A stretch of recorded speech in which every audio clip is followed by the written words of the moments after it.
January 5th, 1943. 0630 hours. The waters off Guadalcanal, Solomon Islands. Lieutenant Red Cochran commands the aft 5-inch battery aboard the light cruiser USS Helena. 4 Japanese Aichi-D, 3A dive bombers, Allied designation Val, have just finished their attack run and are breaking away. One Val is climbing to the northwest, pulling out of its dive, approximately 4,000 yards out. Cochran orders 2 salvos. The guns fire.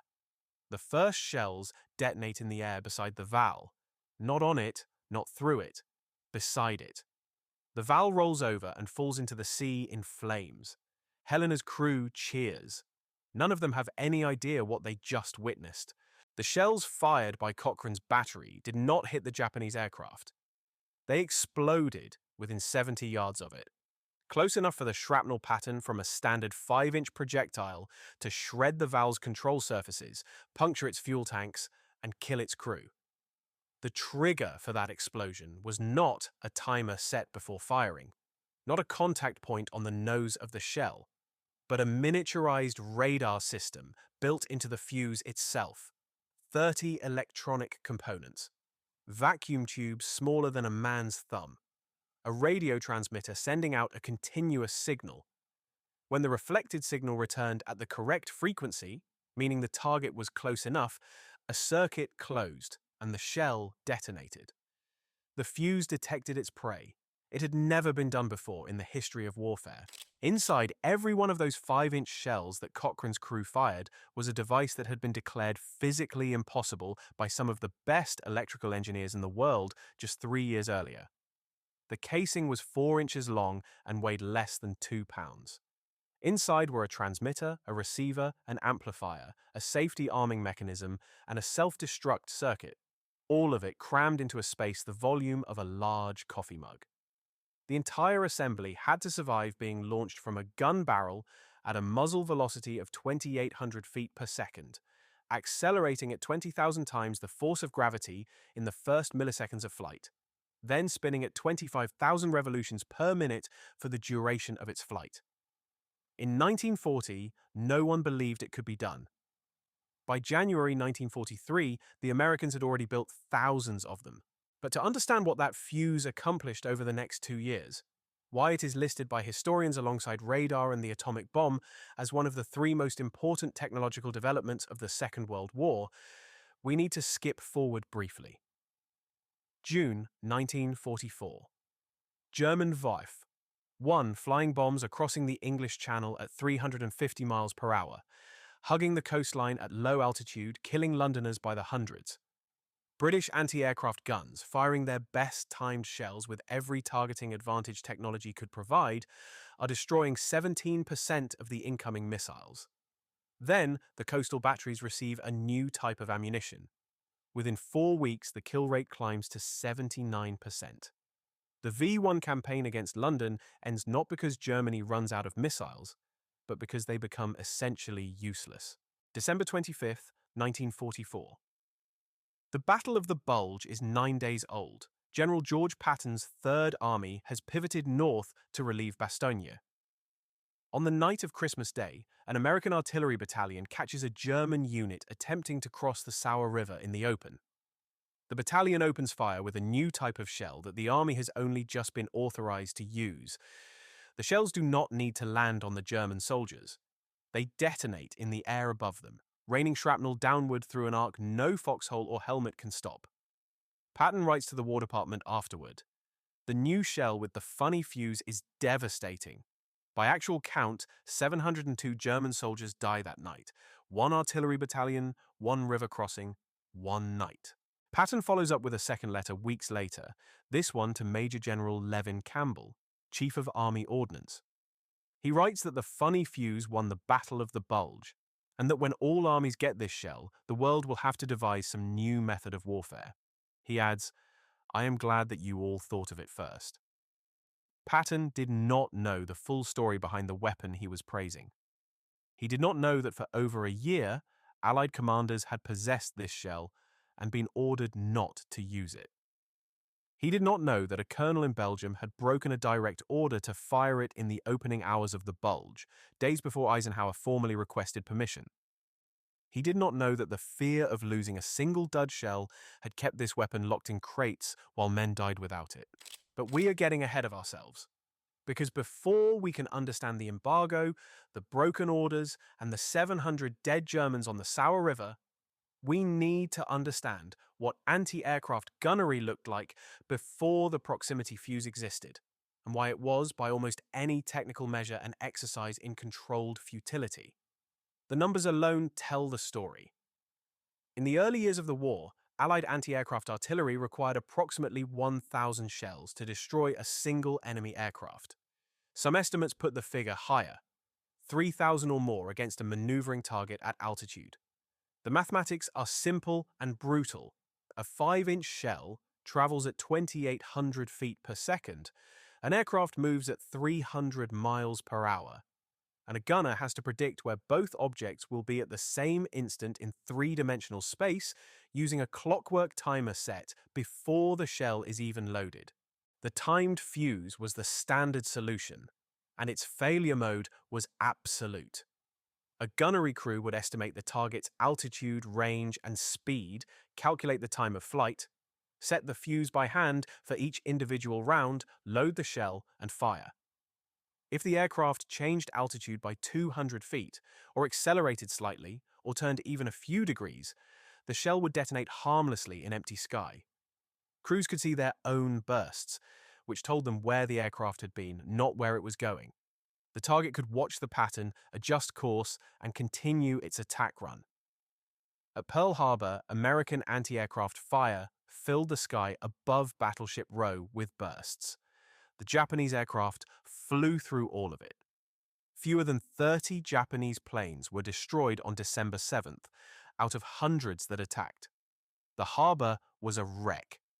Anti-aircraft gunnery, as practiced in 1941, was, in the words of Admiral Arleigh Burke, effective only for harassing enemy aircraft.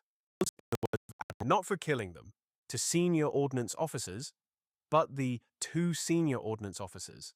But the numbers were stark.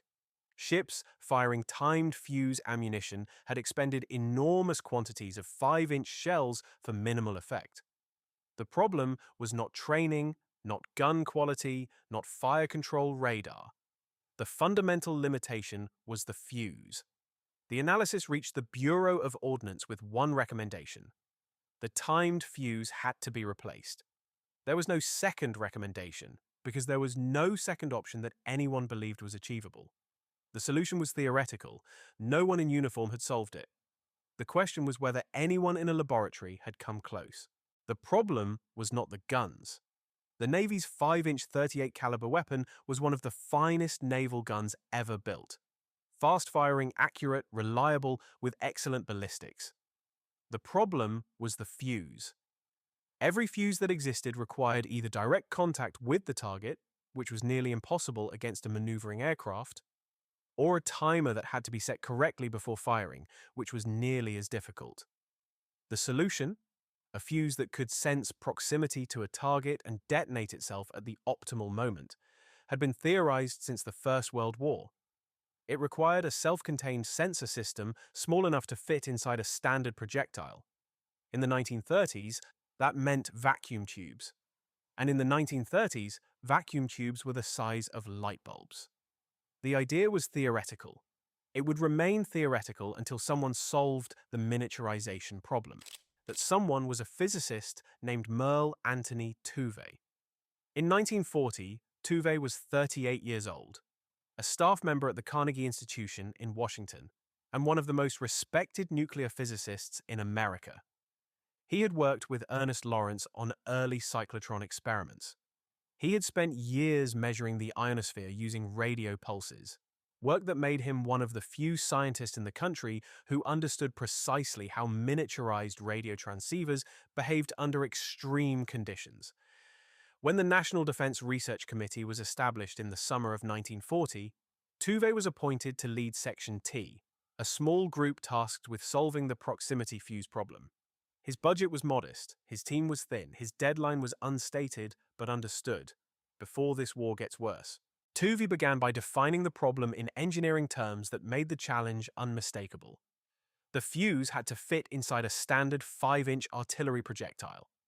It had to survive the moment of firing, a setback force of 20,000 Gs, sustained for a fraction of a second, followed by spin up to 25,000 revolutions per minute as the rifling engaged.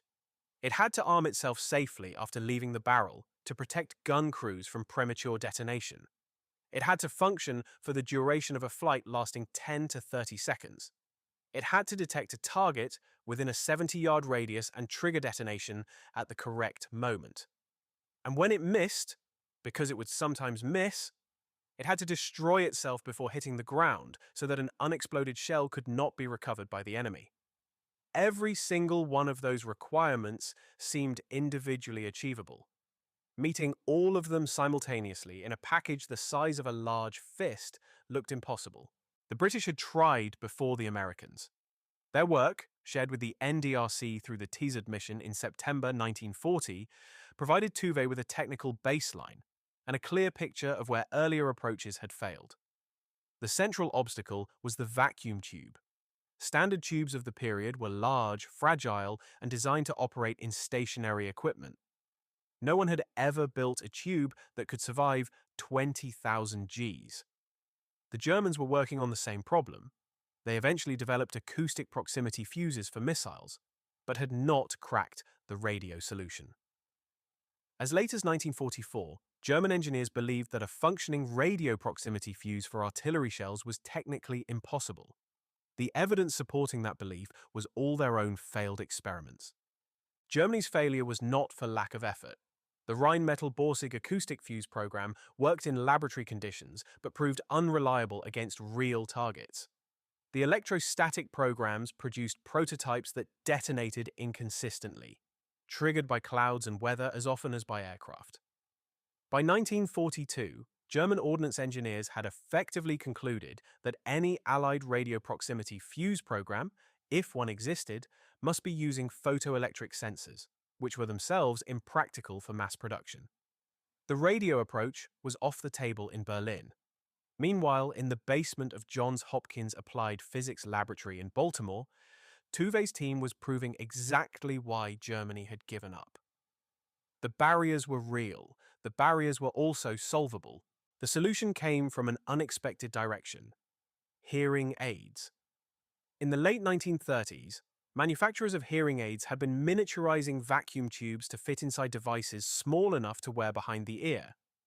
These tubes, tiny, lightweight, designed for low-power consumer electronics, turned out to be exactly the size Tuve's team needed. Not because they were designed for the application, but because the commercial hearing aid market had accidentally solved a problem the defense industry couldn't crack. Tuve's engineers obtained samples from Western Electric and began testing them under simulated gunfiring conditions. Most shattered immediately, but some survived. That was enough. With that baseline, the team could begin engineering ruggedized versions, reducing component mass and strengthening mountings to handle the shock. The engineers built a test rig to simulate the forces inside a firing gun by spinning components in a centrifuge and then dropping them onto steel plates. They fired inert shells containing prototype electronics and recovered them to check for failures. In one famous experiment, they placed a live housefly inside an empty shell casing and fired it vertically from a test gun, then recovered the shell. The fly had been reduced to an unidentifiable smear on the interior wall. The acceleration that destroyed the fly was what Tuve's electronics had to survive intact. By mid-1942, after 18 months of iterative testing, a complete prototype fuse had survived firing, armed correctly, detected a test target, and detonated. It worked. The impossible requirement had been met. Section T's total team at this point was fewer than 40 people. The Navy moved immediately. In August 1942, the newly commissioned light cruiser USS Cleveland conducted the first live-fire evaluation of proximity fuse shells in the Chesapeake Bay, firing at radio-controlled target drones. The drones were being destroyed so consistently that the range commander filed a formal complaint. The tests were burning through his entire inventory of target aircraft. The Navy ordered the weapon into immediate production. Procurement contracts went out to 87 companies at 110 factories across the United States, including Crosley Corporation of Cincinnati, Ohio, which became the primary manufacturer. In November 1942, the first production batch, 5,000 rounds, was loaded onto ships under the personal supervision of Commander William Parsons, a Navy ordnance officer whose connection to this weapon would not end with the proximity fuse. If you have made it this far and want to know what happens when one colonel decides the weapon is too important to keep locked in crates, when Eisenhower himself is overruled and the embargo cracks under the pressure of a German offensive that nobody saw coming, stay with me. Because the story of the VT fuse is not simply the story of a weapon that worked. It is the story of how a weapon can be so powerful that the people who built it are terrified to use it. Hit that like button and subscribe. These are the inventions that changed the war, and almost nobody knows their names. Back to November 1942. Back to Commander Parsons and the 5,000 shells he is carrying across the Pacific. Parsons delivered the first production rounds to Vice Admiral William Halsey's command in New Caledonia. The shells were divided among 3 ships, the carriers Enterprise and Saratoga and the cruiser Helena. Each ship's ordnance crew was briefed under strict secrecy. They were told the shell's designation, Mark 32 proximity fuse, officially a variable time or VT fuse, but told nothing about how it worked. They were given one additional instruction. If a ship was in danger of being captured, the VT-fused ammunition was to be jettisoned immediately. The fuse was never to fall into enemy hands. This instruction would shape every decision about the weapon for the next 2 years. The security procedures aboard ships carrying VT ammunition went beyond standard ordnance protocol. Gunnery crews were told to log kills without specifying the shell type used. Quartermasters were instructed to inventory VT rounds under a cover designation. Officers briefed on the weapon were prohibited from writing its technical details in any document that left the ship. Sailors who happened to see a dud VT round were required to report it immediately to the weapons officer, who was authorized to destroy any unexploded shell before it could be examined. The Navy had built an extraordinary weapon and then constructed a bureaucratic shell around it as carefully engineered as the fuse itself. Secrecy was not a secondary concern. It was part of the weapon's design. January 5, 1943. Cochrane's battery on Helena fires the first proximity fuse shells in combat and destroys the Japanese Val. The word spreads within hours to the other ships in the task force. By the following week, gunnery officers across the Pacific Fleet have received a classified summary of the engagement, not describing how the fuse works, only what it achieved. Within a month, kill rates against Japanese aircraft at comparable range begin to shift. The change is not dramatic yet. The total number of VT rounds in the Pacific is still small, but the trend is unmistakable. 25% of anti-aircraft ammunition issued to the fleet carries VT fuses. Those rounds account for 50% of all enemy aircraft shot down by anti-aircraft fire. Round for round, the VT fuse is approximately 3 times as effective as a timed fuse. The Navy classifies these statistics immediately. The reason is not simply operational security, it is the fear that an analysis of Allied gunnery patterns might allow German or Japanese engineers to deduce that something new exists. Every ship crew using VT ammunition is told to report kills without specifying the shell type. The weapons officers managing the supply record VT rounds as standard inventory. The fuse is real, the kills are real, and officially none of it exists. Tuve's team at Johns Hopkins continues refining production specifications, troubleshooting failures, and improving yield. By mid-1943, the DUD rate is below 30%. By late 1943, it is approaching 20%. The weapon is improving with every production cycle, and still it cannot leave the water. Then comes a problem nobody anticipated. In the summer of 1943, an American warship fires a salvo of VT-fused shells near Sicily. One round is a dud. Instead of self-destructing in the air, it lands intact on the shoreline. Headquarters immediately dispatches a special intelligence patrol to find and recover the shell before any Axis forces can reach it. The patrol succeeds. The shell comes back. But the episode demonstrates the central vulnerability. The self-destruct mechanism is reliable, not perfect. Every round fired over land is a potential intelligence catastrophe. The combined chiefs of staff confirm the restriction. The proximity fuse will remain limited to use over water. The army watches from the sidelines. At the highest levels of Allied planning, the debate over land use crystallized around one specific fear. Not that the Germans would simply copy the fuse, that would take months. The fear was that they would analyze its radio signal characteristics and develop jamming equipment. A jammer tuned to the fuse's operating frequency could neutralize every VT-fused shell simultaneously. If the Germans shared that technology with their anti-aircraft batteries, Allied bombers flying over Germany would face drastically more effective ground fire. The weapon-saving ships in the Pacific could, in the wrong hands, begin killing aircrew over the Reich. The combined chiefs decided the risk was unacceptable until the war's endgame was clearly in sight. Eisenhower argued against the restriction through the summer and fall of 1944. He was overruled each time. June 13, 1944. 7 days after D-Day. The first German Vorus 1 flying bomb crosses the English Channel and strikes London. The V-1, Vergeltungswaffe 1, is a pulse-jet-powered cruise missile carrying an 800-kilogram warhead. It flies at 350 miles per hour at altitudes between 1,000 and 3,000 feet. It is too fast for most fighters to catch in a clean intercept, and too low and too fast for conventional, timed fuse artillery to engage effectively.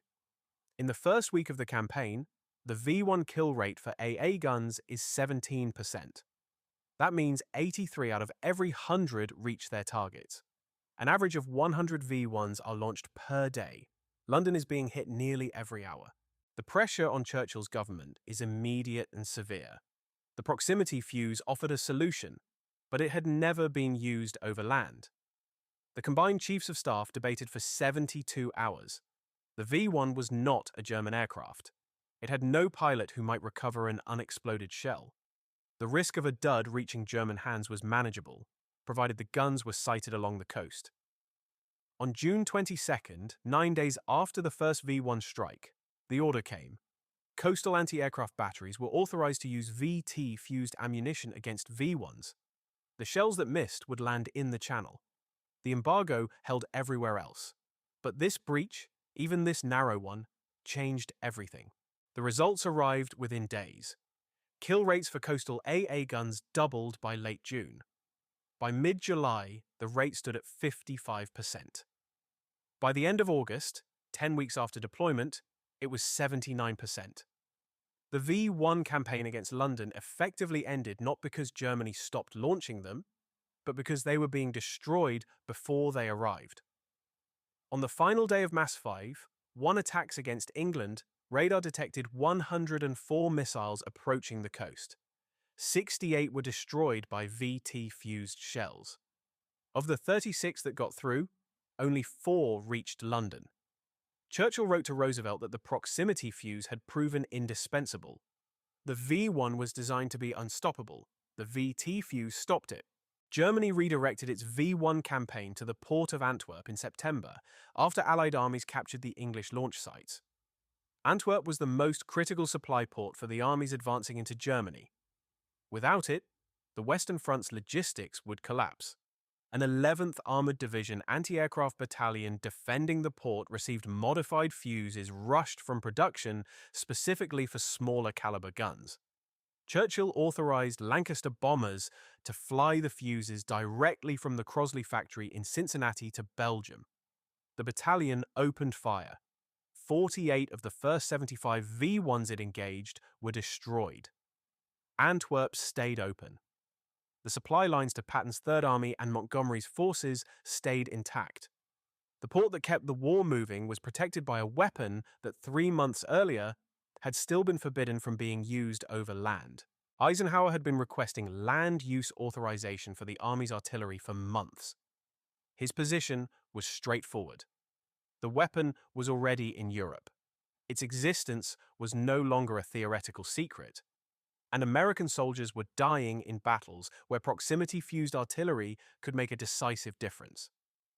The Army had stocks of proximity-fused shells for every caliber from 75mm to 155mm sitting in ammunition depots in France. The fuse could detonate above the heads of infantry, spreading shrapnel downward across a radius no cover could fully protect. The Army's own tests showed it was 5 to 10 times more effective than impact-fused shells against troops in the open. Eisenhower wanted it. His superiors told him no. The fear of German jamming technology remained. The embargo held through November. Then, December 16th, 1944, arrived. At 5:30 in the morning, German artillery opened fire across a 60-mile front in the Ardennes forest.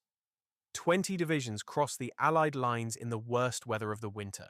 Fog, ice, zero visibility for Allied aircraft.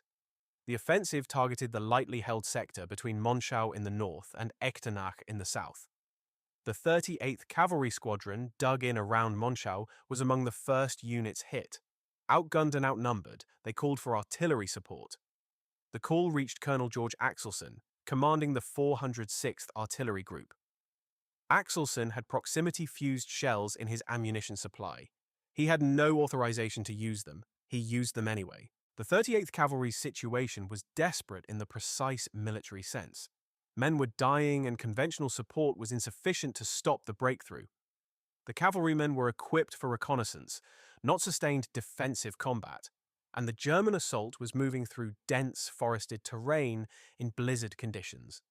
Conventional artillery could land shells on German positions, but in dense winter forest, the effective radius of a ground-burst shell was severely limited by tree cover. Axelson's proximity-fused stocks would change that completely. Shells that bypassed the trees and detonated above the men sheltering under them. He understood what the embargo was for. He understood the risk. He ordered the ammunition loaded and opened fire. Axelson's decision was not impulsive. He calculated that the battle in front of him outweighed the doctrine behind him. The results were immediate. German soldiers in the open near Monschau were hit by bursts that came from above, not impact explosions that could be avoided by lying flat in a ditch, but shrapnel raining down from overhead through any cover short of a concrete ceiling. After the battle, captured German prisoners described the new artillery as impossible to take cover from, coming from everywhere at once. None of them knew what was killing them. Axelson filed no special report about breaking the embargo. He simply logged the ammunition type used and continued the engagement. 3 days after Axelson broke the embargo on December 19th, Eisenhower formally requested authorization to use proximity-fused artillery over the entire European theater. He was granted it on December 21st. By then, multiple artillery units had already started firing the new shells on their own initiative, word spreading through the Corps that the restriction had been lifted before the official order arrived. The legal authorization caught up with reality. What Axelson had started with a field decision in the opening hours of the Bulge became official doctrine within 5 days. The entire stockpile of proximity-fused artillery ammunition sitting in depots across France was now available to every gun crew in Europe. The effect was documented almost immediately in prisoner interrogations and battlefield casualty assessments. German soldiers described barrages in which no position was safe. Shells detonating in the air above forests, above road embankments, above any terrain that would have absorbed a ground impact. One German officer's after-action report described the new artillery as psychologically devastating. Men who had survived heavy conventional bombardment were refusing orders after proximity-fused barrages because they had learned that digging deeper did not help. The fuse searched above the surface. Patton documented the result at the Sauer River on Christmas night. 702 dead, 1 battalion, 1 engagement. He called it devastating. The word appears in both his diary and his letter to Campbell, written that same week. Eisenhower's formal endorsement of the weapon, issued in late December, noted that the proximity fuse had proven itself the most effective anti-personnel artillery development of the war. That endorsement went to the combined chiefs with a request that all remaining restrictions be lifted. They were. By January 1945, proximity-fused ammunition was authorized for every purpose, every theater, every caliber. The embargo that had kept the weapon in crates for a year was gone. Production had already reached 4 million units per month. Within 6 months of the Bulge, the weapon Cochrane had first fired off Guadalcanal had become standard inventory across the entire Allied military. The Pacific War's final chapter brought the proximity fuse its most brutal test. Kamikaze tactics, developed as Japan ran short of trained pilots, demanded aircraft that could absorb hits and still reach their targets. Conventional anti-aircraft fire had to either hit the aircraft directly, difficult against a fast maneuvering target diving at close range, or detonate close enough for shrapnel to do the work, which required precise timed fuse settings that conventional gunnery could not provide fast enough against suicide attackers. The proximity fuse changed the equation.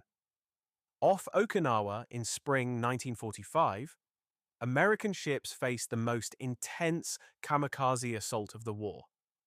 Over 400 kamikaze sorties were flown against the fleet during the first week of the campaign alone. On May 11, 1945, 2 destroyers, USS Hadley and USS Evans, and 4 small landing craft found themselves engaging 156 Japanese aircraft in 90 minutes. The Hadley alone, firing VT-fused 5-inch ammunition, destroyed 23 aircraft. Evans knocked down more before taking 4 suicide hits and retiring from the fight. Their after-action report used one word to describe the role of VT-fused ammunition in the action: indispensable. The same word Churchill had used against V1s over England. 2 theatres, 2 weapon systems, 1 word. The fuse designed to solve the problem of a maneuvering aircraft proved, at the end of the war, equally decisive against an aircraft that had no intention of maneuvering at all. Japan's air forces at Okinawa were a shadow of what they had been at Pearl Harbor. The veterans of the opening campaigns, men with hundreds of hours, men who had flown over Ceylon and Darwin and the Coral Sea, were gone. Their replacements were teenagers with 40 hours of training and orders to fly their aircraft into the side of a ship. The VT fuse met them with a weapon that did not need a direct hit, did not need a perfect timer, did not need the gunnery crew to anticipate the exact line of attack. It simply needed the target within 70 yards.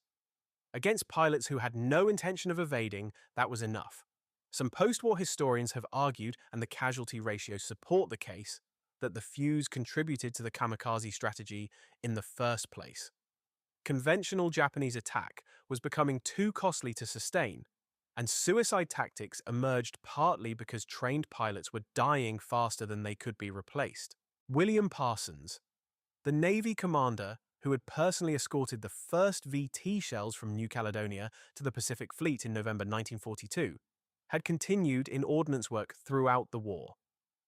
By the summer of 1945, he was a captain assigned to a project whose name was not spoken in the same breath as proximity fuses, the Manhattan Project. On August 6, 1945, Parsons flew as weaponeer aboard the B-29 Enola Gay.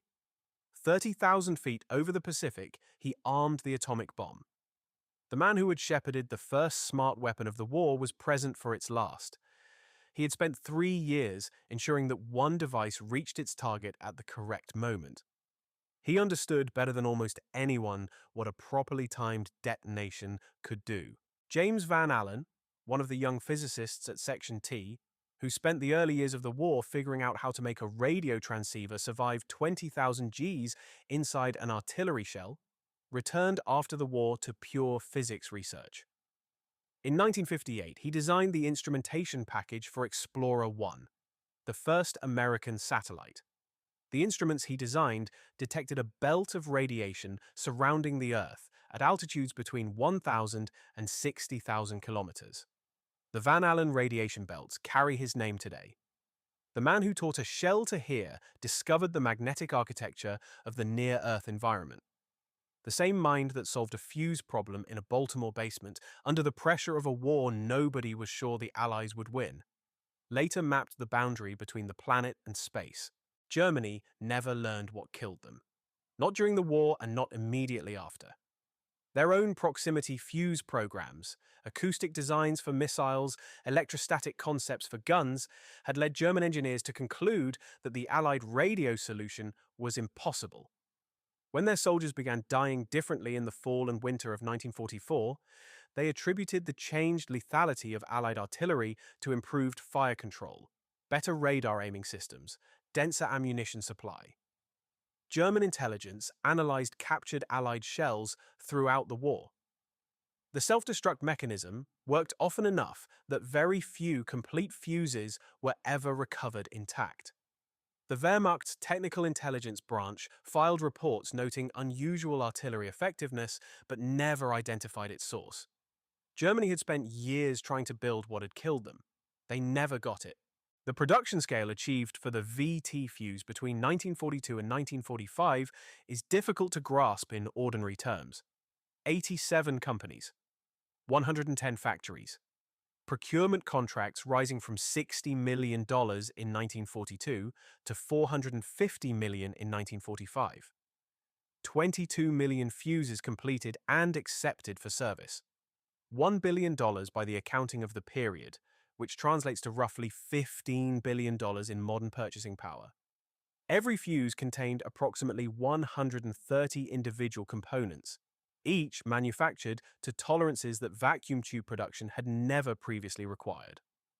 The entire American consumer electronics industry pivoted toward this single device for the duration of the war. None of it appeared in any public record until years after the surrender. Secretary of the Navy James Forrestal said after the war that the proximity fuse had helped blaze the trail to Japan, that without the protection it gave surface ships against air attack, the westward push across the Pacific could not have been so swift or at so low a cost in ships. His was the diplomatic formulation. Patton's was not. 702 German soldiers at the Sauer River.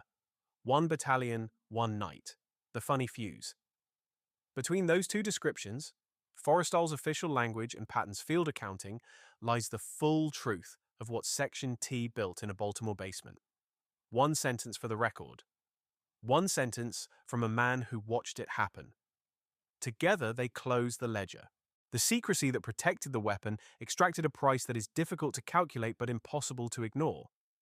Between June and December 1944, American infantry and artillery fought across Normandy, through the hedgerows, past St. Lo, into the Hurtgen, with weapons that were less effective than what sat crated in their own supply depots. The men who died in engagements where proximity-fused artillery would have been decisive are not counted anywhere as casualties of the embargo. They are counted only as casualties of the war. The decision to withhold the weapon was rational. The consequences of German jamming equipment would have been severe. Whether the decision was correct is a question the post-war records leave deliberately unanswered. Merle Tuve returned to the Carnegie Institution after the war and spent the rest of his career in radio astronomy and ionospheric research. He declined to write a memoir. He gave few interviews. His Section T technical reports, declassified in the 1950s and 60s, remained in academic archives without reaching a general audience. When historians assembled the list of scientific contributions that decided the war, they tended to focus on radar, the atomic bomb, the development of penicillin. The proximity fuse, 30 months of work, 22 million units, a weapon that changed the mathematics of every form of anti-aircraft and anti-personnel fire in the war, appeared in footnotes. Tuve died in 1982. He was never awarded the Medal of Science or any equivalent recognition for the weapon his team built. The secrecy that surrounded the weapon outlasted the war itself. Tuve's Section T filed its final technical reports in late 1945, and those reports were immediately classified. Production records at Crosley, Sylvania, and the other major manufacturers were sealed. The gunnery logs tracking VT kills across the Pacific Fleet were transferred to restricted archives. For the sailors, who had used VT-fused shells from Guadalcanal to Okinawa, the prohibition on discussing the weapon did not end with the Japanese surrender. It simply became less actively enforced. Men came home knowing they had fired something that changed the engagement, and they were not permitted to say what it was. The war ended. The silence did not. The declassification process unfolded slowly over decades. The basic existence of the proximity fuse became public knowledge by the late 1940s. The production figures, the kill statistics, and the operational history became available to researchers in the 1960s and 70s. The full technical specifications, including the vacuum tube designs and the signal processing circuits, remained restricted until 1982, the same year Tuve died. The man never lived to see the complete record of his work enter the public domain. He had built one of the most consequential weapons in the history of artillery, watched it change the course of 2 theaters of war, and declined every invitation to take credit for any of it. The fuse that Tuve built in 30 months for a war that had no guarantee of ending well now lives in every smart weapon system on Earth. The principle, a sensor in the projectile, measuring its environment, triggering detonation based on what it detects rather than what was predicted before it was fired, is the foundational concept behind radar proximity fuses, laser proximity fuses, and the entire family of modern smart munitions that have replaced the timed and contact designs that were failing at Pearl Harbor. The path from Tuve's hearing aid tubes to a GPS-guided artillery shell is a straight line. 40 people in a basement in Baltimore drew it. A Navy lieutenant named Cochran fired the first shot. A colonel named Axelson fired it when the rules said he couldn't. And 702 German soldiers at a river crossing on Christmas night died because the embargo finally ran out. What made the fuse matter was not the weapon itself.